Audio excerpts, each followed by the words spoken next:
It's the Mass Spoofer, the one, the only, original, authentic, your naughty girl from Texas. Rawr! It's time for Spooky Time with Spoof. Who's ready for Halloween? I sure am. The story tonight is called The Collectors. Late one night, a young man named Daniel and his girlfriend Dawn were driving home from a date, discussing the events of the night as they traveled a desolate country road that twisted and turned through the outskirts of a small town.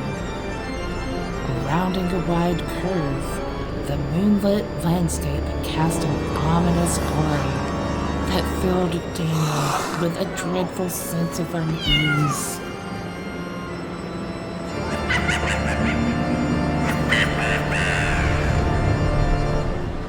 "Look out!" Dawn suddenly yelled when a large, dark object darted across the road in front of them. Daniel slammed on the brake of his truck, and the vehicle skidded onto the shoulder of the road, stopping a few feet shy of a small bridge that spanned a narrow creek. What the heck was that? Dawn lowered her feet from the dash, having instinctively braced herself when Daniel hit the brakes. Daniel pointed at what appeared to be a horse-drawn carriage that had ceased motion just past the bridge near the entrance of Cemetery Road. "Is that a horse and carriage?" Dawn's voice trembled. "Where on earth did that come from? Both sides of the roads are fixed." "I don't know."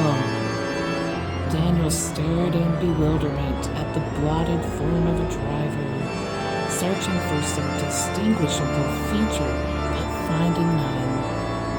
He had no explanation.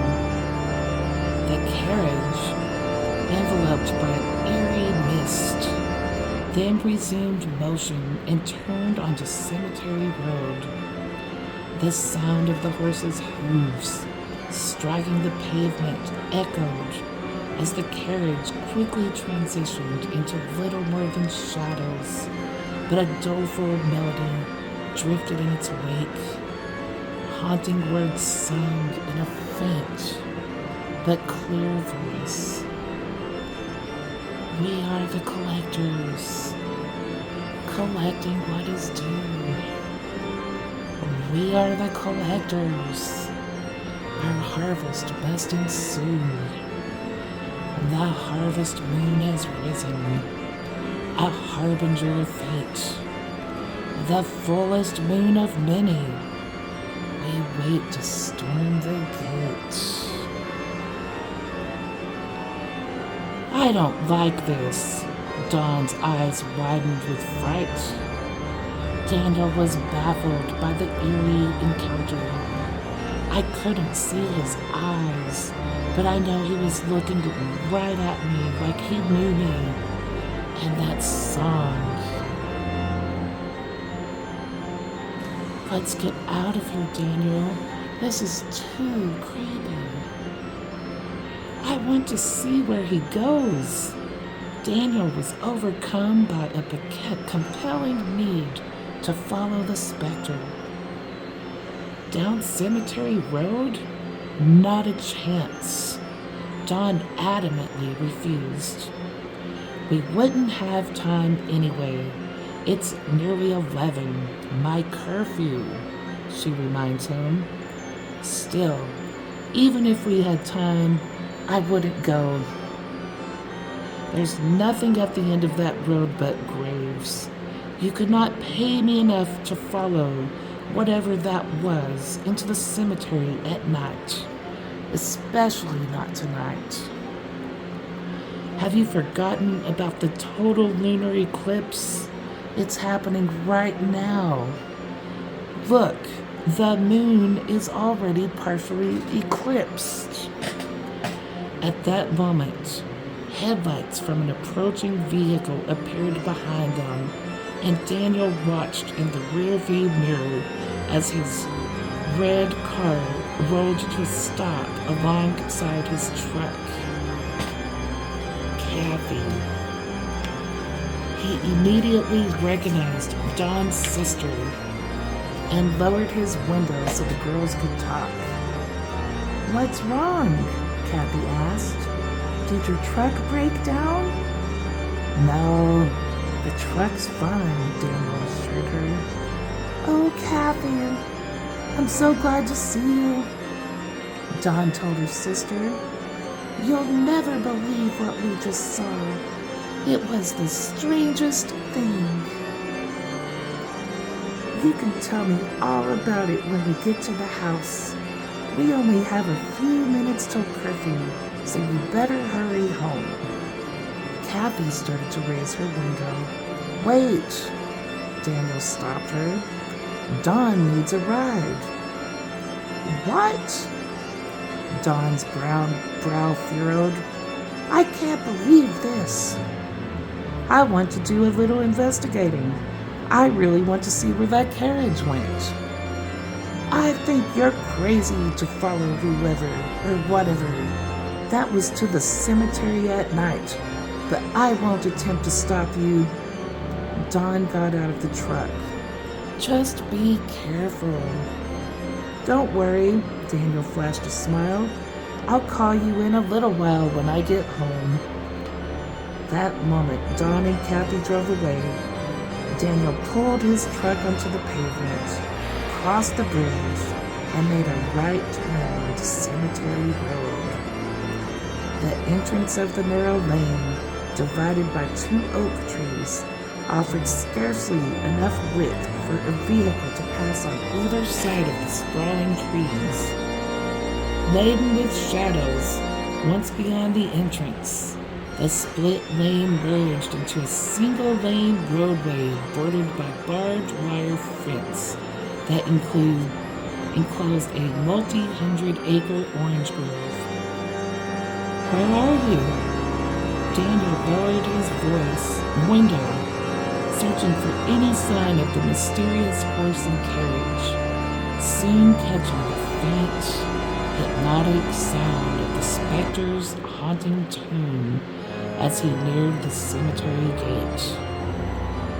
Rolling to a stop, he shut off the truck, got out, and glanced over the place of the dead that lay blanketed in a coppery, unearthed fluorescence. He glanced upward and saw that the eclipse was nearing totality as he eased toward the entrance and daringly entered the cemetery's sacred confines. He stepped past a looming, white stone cross that stood the height of a giant just inside the gate and continued along a dirt path that separated the cemetery into 2 halves of road sections.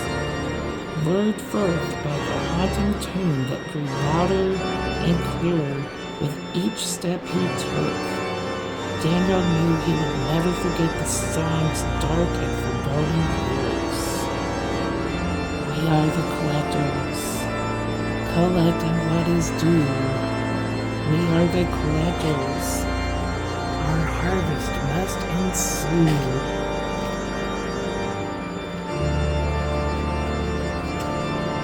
The mighty orb is bleeding. We enter now to reap. The blessed blood is calling, and what we take we keep. Daniel moved deeper and deeper into the cemetery that grew colder and colder with each step he took. He cautiously veered from the path and maneuvered around several headstones, stopping dead in his track when he came upon the silhouetted horse and carriage, eerily resting amid a bed of low-lying mist. Quickly ducking out of sight, Daniel took cover behind a large tree to escape detection. crouched low, his breaths came quick, and his heart pounded with such intensity that he feared the specter might hear its desperate drone. Although well concealed in the shadows, he couldn't shake an unnerving suspicion that Spectre knew he was there. That the specter was, in fact, waiting for him. The mighty word is bleeding. Daniel spoke in a hushed whisper, repeating the unsettling lyrics, wondering if the verse referred to the blood moon lunar eclipse that was currently occurring. He glanced upward once again, remembering that this total lunar eclipse was not only a blood moon, but a harvest moon and a supermoon as well, which was a rare occurrence. We are the collectors, collecting what is due. Daniel repeated another line from the specter's song, knowing he had heard those precise words before. With that thought, a buried memory emerged of Daniel's father, who upon his deathbed had told him, "Beware the night of the super blood moon eclipse, for on such a night, harvesters cross worlds and take souls. These harvesters are known as the collectors, coming to collect what is due." Daniel's father went on to tell of his selfish ancestor who had signed a contract with the harvesters, exchanging 1,000 years of blood souls for personal power and wealth. A ruthless act of greed that cursed his bloodline, and to remain so until reaching the time of fulfillment, for only then would the debt be paid in full. 1,000 years of blood souls, Daniel shuddered inside. Being only 10 at the time of his father's death, he hadn't taken the warning seriously, but now he feared the worst, the absolute worst. Keeping a close eye on his subject, Daniel drew in a sharp gasp when the specter unexpectedly shifted his position and appeared to stare directly at him. Daniel dared not to move, searching the dark void of the specter's featureless face, imagining a fearsome monster beneath the draped hood that concealed him.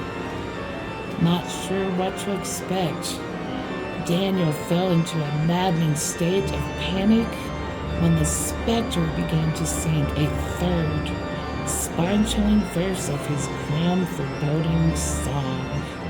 "No, I don't want to hear anymore." Daniel covered his ears, but there was no way of escaping the disquieting melody that drifted through the frigid air as if it had a life of its own. "We are the collectors, collecting what is due. We are the collectors. Our harvest must ensue. We travel in the darkness, beneath the veil of night. Coming for the cursed, we race against the night." Daniel knew it was time to flee what had become a perilous situation, but he hesitated when the specter abruptly snapped an unearthly horsewhip, dispelling a sinuous trail of fire that parted the mist surrounding the horse and carriage to reveal something Daniel had failed to notice until now: my father's grave. He slumped against the tree in despair. "You're at the foot of my father's grave."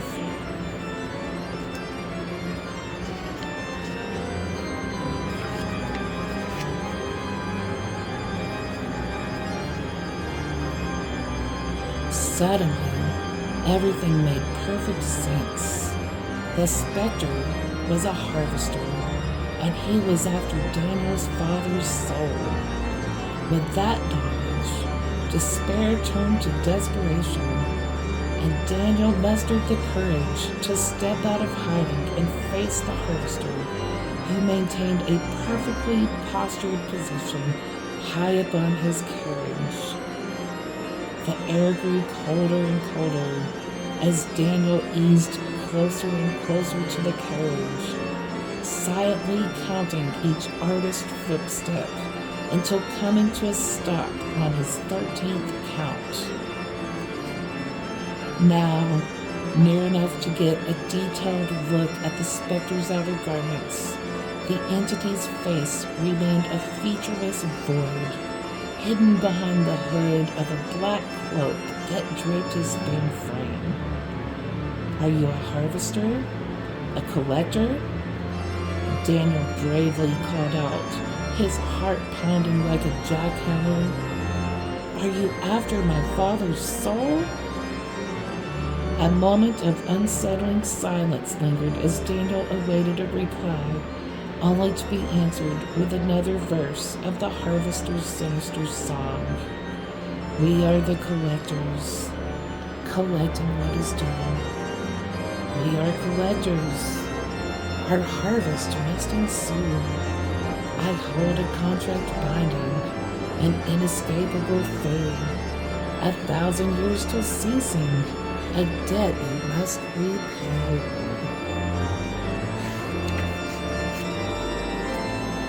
As the last word of the verse echoed, the specter reached into his cloak and pulled out a scroll that fell open in a flash of fire. That contract, the harvester's deep, cavernous voice was terrifying. The blood of blood to pay. He pointed a bony finger at Daniel. Daniel, glimpsing the harvester's skeletal face, stumbled backwards in paralyzing fright. The blood of blood to pay, the harvester repeated. Fearing his meaning, Daniel trembled. You were never after my father's soul, were you? He dared to ask. You lured me out here as a clever trap, didn't you? It's my soul you want. He pressed his fingers against his chest. My soul. The harvester answered with a final refrain, just as the eclipse reached totality, turning the moon blood red. We are the collectors, collecting what is due. We are the collectors. We come to collect you. With the snap of his whip that wrapped Daniel's body in fire, Daniel fell dead. The following morning, Don and Kathy found Daniel's lifeless body in the cemetery, lying atop his father's grave. Gripped in his hand was a contract singed by fire and branded with 3 words, paid in full.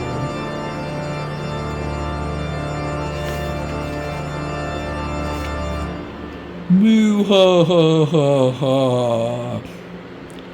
I hope you enjoyed that first installment of Spooky Time with Spoof. Have a great evening. Rawr!